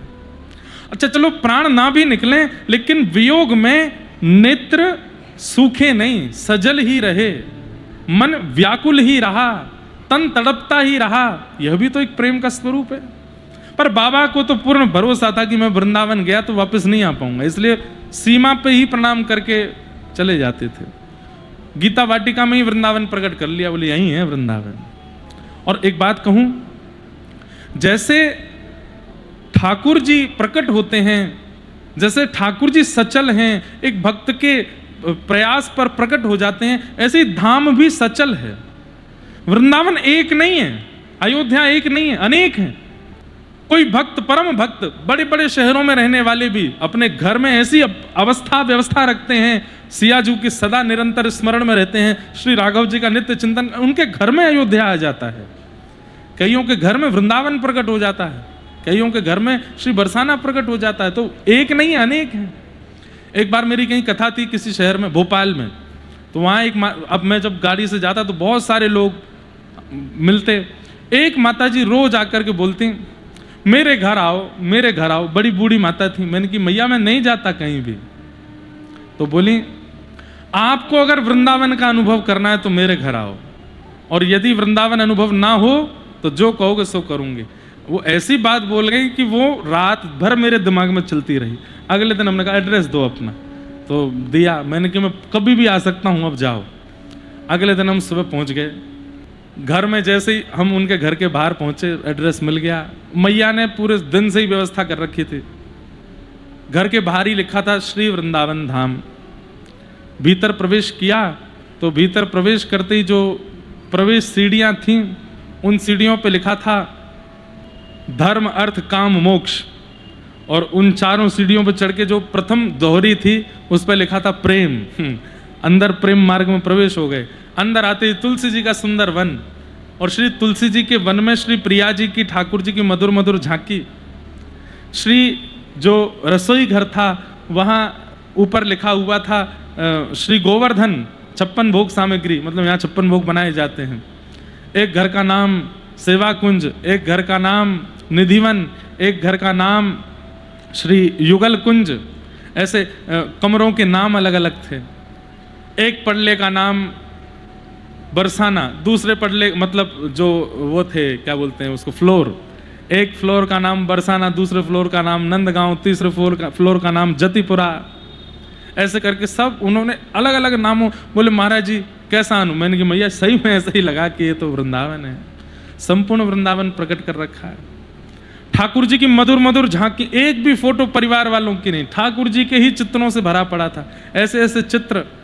एक जगह चित्र था किशोरी जी पौड़ी हैं और श्री ललिता जी पंखा कर रही हैं, और दूर जंगला से ठाकुर जी हाथ जोड़ के ललिता जी से प्रार्थना कर रहे हैं कि मोए भीतर आके पंखा करन दो। इतनी सुंदर झांकी, ऐसी सुंदर सुंदर छवियां बना रखी हैं। हमने कहा मैया तुम रहती भोपाल में हो, पर आपके लिए वृंदावन आ गया भोपाल। एक नहीं है, अनेक है। भावना से प्रकट हो जाता है, भावना से प्रादुर्भाव हो जाता है धाम का। नाम चलायमान है, नामी चलायमान है, धाम चलायमान है, बस उसको प्रकट करने वाला हो। भीष्म पितामह बाणों की सैया पर लेटे हैं, तभी भगवान पांडवों को लेकर के पहुंचे। जैसे ही भीष्म पितामह ने तिरछी नजर करके देखा श्याम सुंदर आ रहे हैं, मृत्यु देवी से बोले बस अब थोड़ी क्षण की प्रतीक्षा और, ये सामने आएंगे, इनको देखते हुए प्राण त्याग दूंगा अपने। इच्छा मृत्यु का वरदान मिला, लेकिन भीष्म पितामह ने इच्छा मृत्यु के फल में यही मांगा कि श्याम सुंदर मेरे सामने खड़े होंगे, उनको देखते हुए प्राण त्यागूंगा। भगवान पांडवों को लेकर के पहुंचे। ठाकुर जी को देख करके भीष्म पितामह हाथ जोड़ के प्रणाम करने लगे। बंधुओं देखो कथा तो बहुत है, आज हमें नंदोत्सव तक जाना है, लेकिन हमारा मन नहीं कर रहा भागने का, मन कर रहा धीरे धीरे ही करते चलें। तो जहाँ तक प्रसंग पहुँचेगा करेंगे, फिर उसके बाद सूक्ष्म में प्रणाम करके नंदोत्सव करेंगे, फिर कल और विस्तार करेंगे, है ना। तो कोई हमको यूँ मत कहना कि भगाओ कथा, सुनो। भीष्म पितामह ने ठाकुर जी का दर्शन किया। और जैसे ही दर्शन करके नेत्रों से अश्रु जल गिरने लगे, पांडवों को लगा हम अपना, युधिष्ठिर को लगा मैं अपना मोह दूर करवाने आया हूं, अपना विषाद दूर करवाने आया हूं, कहीं ऐसा ना हो कि पितामह इनको देखते देखते प्राण ही त्याग दे। तुरंत अब यहां पर एक प्रसंग में आचार्य जन कहते हैं कि भगवान तो खड़े हैं भीष्म पितामह के सामने, बाणों की सैया पर लेटे हैं, और पांडव खड़े हैं सिर के पास। तो भाई ज्ञान चाहिए तो चरणों में जाना चाहिए, सिर पर बैठ करके ज्ञान नहीं मिलेगा। पांडव जब घूम करके सामने आए, भीष्म पितामह की दृष्टि पड़ी, कुछ पूछा नहीं है पांडवों ने, केवल मुख की आकृति देख करके समझ गए कि इनके विषाद का कारण क्या है, अविश्वास। क्या कारण है? ये संग खड़े श्याम सुंदर पर इनको भरोसा नहीं है इसलिए रो रहे हैं, नहीं तो ठाकुर जी के संग खड़े होने पर भी रोना कैसे आ सकता है? व्यक्ति तब रोए जब ठाकुर जी उसके ऊपर ना हो, ठाकुर जी की कृपा ना हो, ठाकुर जी का अनुग्रह ना हो, तब वह रो सकता है। लेकिन ठाकुर जी की पूर्ण कृपा जिस पर बरस रही हो, प्रत्यक्ष श्याम सुंदर जिसके संग खड़े हो, वो क्यों रोएगा? उसको क्या आवश्यकता? तब तो वो एक ही कारण से रो सकता है कि उसको अविश्वास है। एक बात मैं कभी कभी कहता हूं, छोटे बालक अपनी मां की गोद में नहीं रोते, लेकिन मां की गोद में जाकर के भी रो रहे हैं, तो दो कारण हो सकते हैं। पहला कारण तो या तो उसको भूख लगी है, या दूसरा कारण थोड़ा अटपटा है लेकिन अच्छा है। क्या कई बार छोटे बालक अपनी माताजी का ज्यादा मेकअप देख के समझ नहीं पाते कि हमारी मैया ही है क्या उनको विश्वास नहीं होता ये हमारी माताजी है। एक बार ये घटना घटी, हमारे घर में एक ब्याह था, हमारी दूर की एक बहन, उनका बालक बहुत रो रहा था, तो मुझे दे दिया। अब और रोवे, मैंने कहा दीदी आप जल्दी आओ, ये बहुत रो रहा है। थोड़ी देर में वो शांत हो गया, हमने उसको टॉफी वॉफी दे दी। अब दीदी जब निकल के आई तो पहले तो मैं ही नहीं पहचान पाया, काली से उनकी आंख नीली हो गई और बाल उनके कुछ विचित्र ही पहाड़ जैसे बन गए, और वो जो छोटी थी वो खूब लंबी सी लगने लगी, सांवली सी थी तो ऐसी लगने लगी जैसे मानो चौंधा पड़ रहा हो मुख पे, इतनी जोर का प्रकाश। मैं ही घबरा गया, मैं लो संभालो इसको। अब वो बालक उनकी गोद में जाके अपनी माँ को ही देखे और फिर मुझे देखे, फिर देखे, फिर वो रोना मैंने कि ये पहचान नहीं रहा आपको। तो बालक अपनी मां की गोद में जाके रो रहा है, मतलब दो कारण हैं, या तो वो भूखा है, या तो किसी पीड़ा में है, या फिर वो अपनी मां को पहचान नहीं पाया। युधिष्ठिर आदि सब बालक हैं और ठाकुर जी के समकक्ष में आकर के भी रो रहे हैं, भूखे तो नहीं है। हस्तिनापुर का सिंहासन दिलवाया भगवान ने, महाभारत का युद्ध जिताया भगवान ने, यश कीर्ति वैभव सम्मान सब कुछ दिलवा दिया है, तो भूखे तो नहीं है, फिर भी रो रहे हैं, इसका मतलब कृष्ण पर विश्वास नहीं है। अब सोचिए, ये महापुरुषों की बात, वो देखते ही पहचान जाते हैं कि इसके विषाद का कारण क्या है।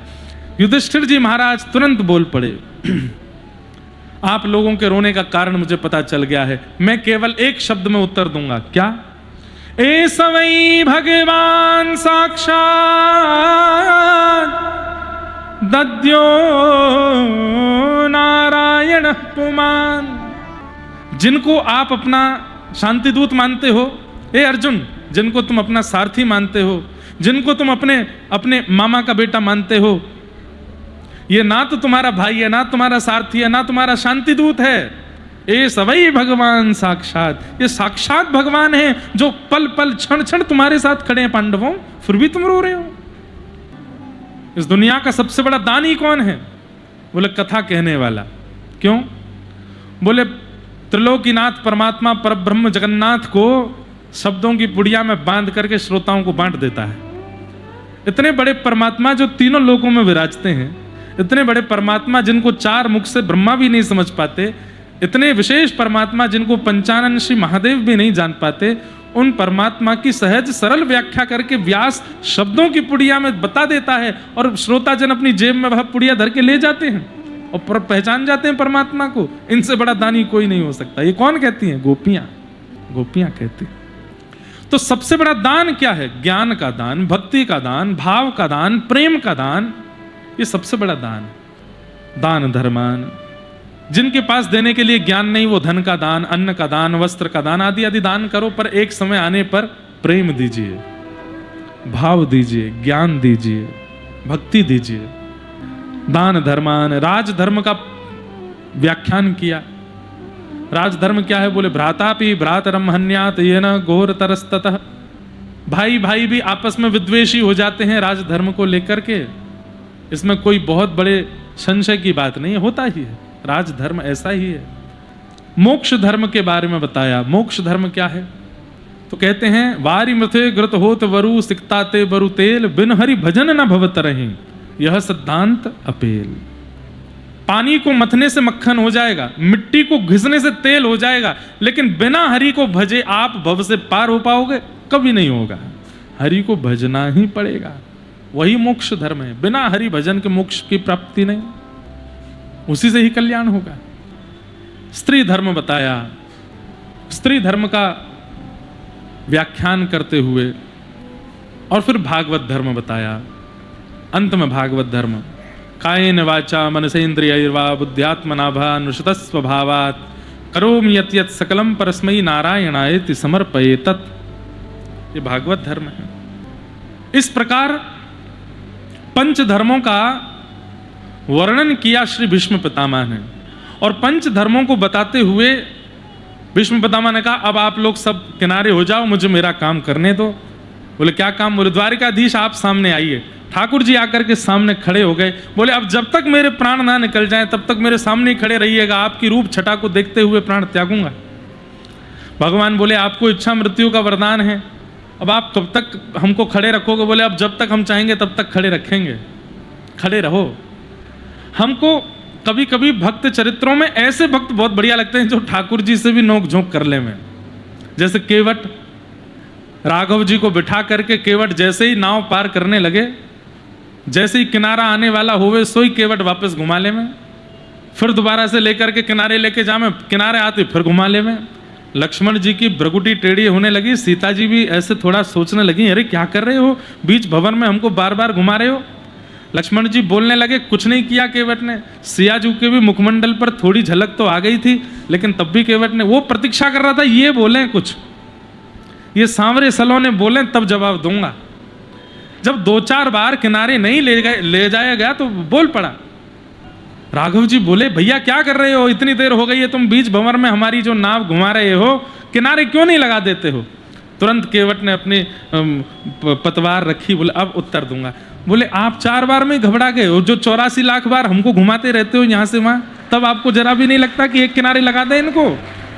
आपके मन में तब जरा भी नहीं आता कि इनको एक कोने पे पहुंचा दें? हमारा कोने पे पहुंचना होता ही है, फिर दूसरा जन्म दे देते हो हमको। 84 लाख बार घुमाते ही रहते हो आप, 4 बार में ही घबरा गए। ऐसे भक्त हमको बहुत बढ़िया लगते हैं जो ठाकुर जी को भी उत्तर देते हैं कभी कभी। लेकिन ऐसे भक्त जो हैं वो अत्यंत प्रेमी होते हैं, प्रेम के वशीभूत ही होते हैं। भीष्म पितामह बोले सामने ठाड़े रहिए। ठाकुर जी सामने खड़े। भगवान का मुख थोड़ा सा मुरझा गया। क्यों? इच्छा मृत्यु का वरदान है भीष्म पितामह को। अगर इसके मन में आ गई कि साल 2 साल 5 साल ये खड़े ही रहे, मैं देखता रहूंगा तो मैं हिल नहीं पाऊंगा। तभी भीष्म पितामह बोले खड़े रहिए नाथ, और ये मुरझाया हुआ चेहरा नहीं चाहिए आपका। बोले कैसे? बोले प्रसन्न हासारुण लोचलोल्लसत्, प्रसन्न मुद्रा में खड़े रहो। आपकी प्रसन्न मुद्रा का दर्शन करते हुए मैं प्राण त्यागूंगा आज अपने। इच्छा मृत्यु हो तो भीष्म पितामह की जैसी, बाणों के ऊपर नहीं, मृत्यु हो तो भीष्म पितामह जैसे कि सामने ठाकुर जी खड़े हैं और आप उनको पकड़ के खड़े रहो, देखेंगे हम आपको। भीष्म पितामह पुष्प चढ़ाना चाहते हैं लेकिन उठ नहीं सकते, तो पुष्प पताग्रा छंद में स्तुति गाई। बहुत सुंदर बड़ी स्तुति है भीष्म पितामह की। पर हमारे वृंदावन के एक आचार्य कहते हैं कि यदि कोई व्यक्ति नित्य भीष्म पितामह की स्तुति का पाठ करता है तो उसके अंतिम क्षण कहीं भी हो, चाहे देश में हो, परदेश में हो, उत्तर में हो, दक्षिण में हो, पूर्व में हो, पश्चिम में हो, पृथ्वी पर हो, विमान में हो, जहां भी प्राण निकल रहे होंगे, यदि उस व्यक्ति ने अपने जीवन काल में अतीत में भीष्म स्तुति का पाठ किया होगा तो अंतिम क्षण से 1 क्षण पहले शंख चक्र गदा पद्मधारी ठाकुर जी उसको दिखेंगे, उसके बाद ही उसके प्राण जाएंगे। ठाकुर जी प्रकट होते हैं, ताली बजा लो, सुन लो, पर करेगा कोई नहीं पाठ। ये भीष्म स्तुति है, बहुत सुंदर है। भीष्म पितामह कहते हैं किसी भी वाक्य का विश्राम इति से होता है, लेकिन भीष्म पितामह की स्तुति का प्रारंभ इति से हो रहा है। क्यों? भीष्म पितामह मानो स्तुति गाने से पहले इति।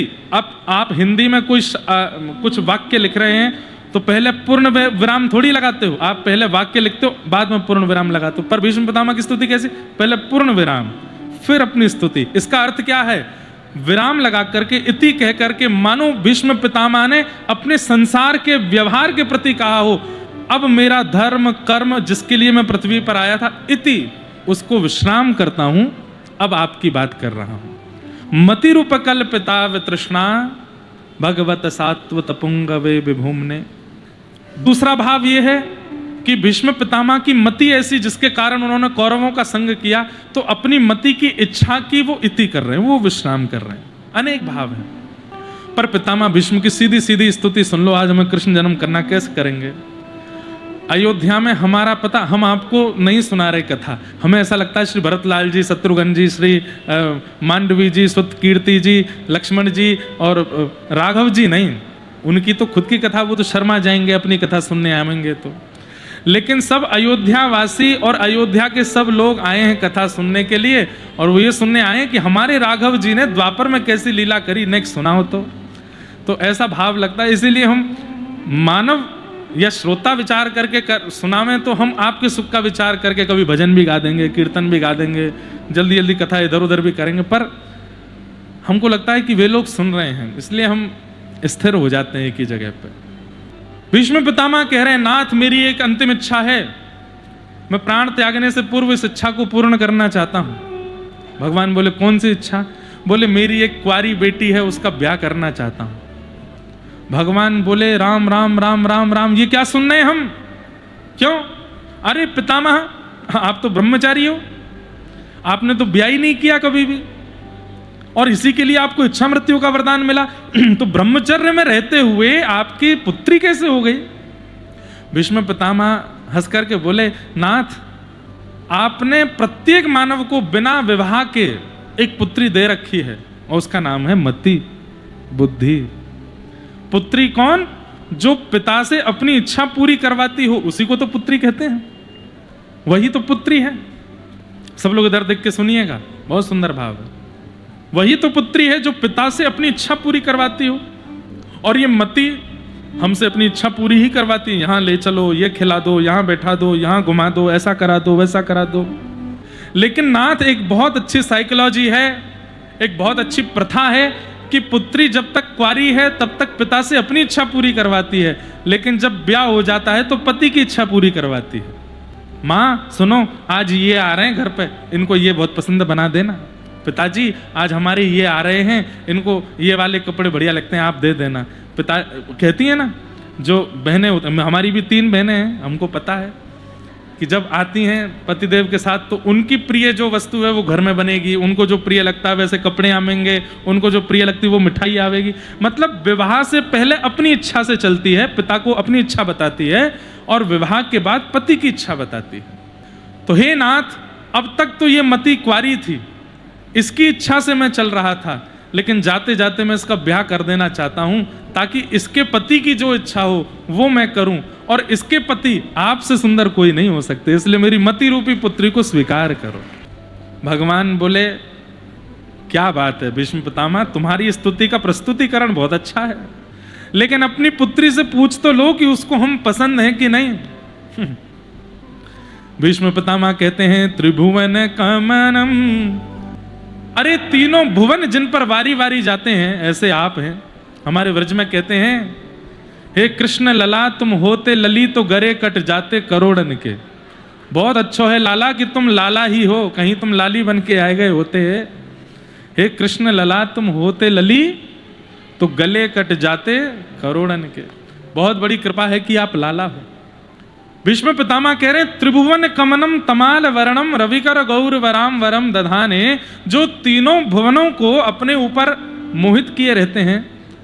तमाल वर्ण, तमाल वृक्ष के जैसा जिनका वर्ण है, वे जब मंद मंद मुस्काते हैं तो अपनी बांकी छटा, अपनी बांकी मुस्कान अपने बांके नेत्रों से अपनी ओर आच्छादित कर लेते हैं। गोपियां कहती हैं अक्षणवताम फलमिदम न परम विदाम, अरे इन आंखों को प्राप्त करने के बाद में श्याम सुंदर को नहीं देखा तो आपने कुछ नहीं देखा, इतने सुंदर हैं। मेरी पुत्री को आप प्रिय नहीं होंगे? पूर्ण रूपेण आप मेरी पुत्री को प्रिय हैं, कृपा करके मेरी पुत्री से विवाह कर लीजिए। आदि आदि भीष्म पितामह ने स्तुति में भाव रखे लेकिन एक भाव बहुत सुंदर है। भीष्म पितामह कहते हैं, नाथ मैंने आपके सारे रूप देखे हैं। कौन कौन से रूप देखे? बोले आपका सुदर्शन चक्र धारण रूप देखा है, चतुर्भुज रूप देखा है, आपका द्वारिकाधीश रूप देखा है, आपका शांतिदूत रूप देखा है, आप घोड़ों की चाबक लगाम लेकर के दौड़ाते हैं, द्रुत गति से इधर से उधर, इधर से उधर अर्जुन के रथ को दौड़ाते हैं। मैंने आपके सारे रूप देखे, लेकिन एक रूप देखने की मेरी बड़ी इच्छा है। बोले कौन सा रूप? बोले व्रजमंडल में जो आपका रूप है, छोटे से कन्हैया हैं, ब्रजवासियों के कहने पर नाचते रहते हैं, गुटमुन गुटमुन चलते हैं, ललित गति की चाल चलते हैं, ऐसी मधुर शोभा आपकी बनती है। हे नाथ, गोपियों को दर्शन कराने वाला आपका जो वह व्रज का स्वरूप है, उसका मुझे दर्शन करना है, कृपा करके वह मुझे दिखा दो। मतलब पितामह भीष्म ने भी अपनी स्तुति विराम करते करते ठाकुर जी के व्रज का स्मरण किया।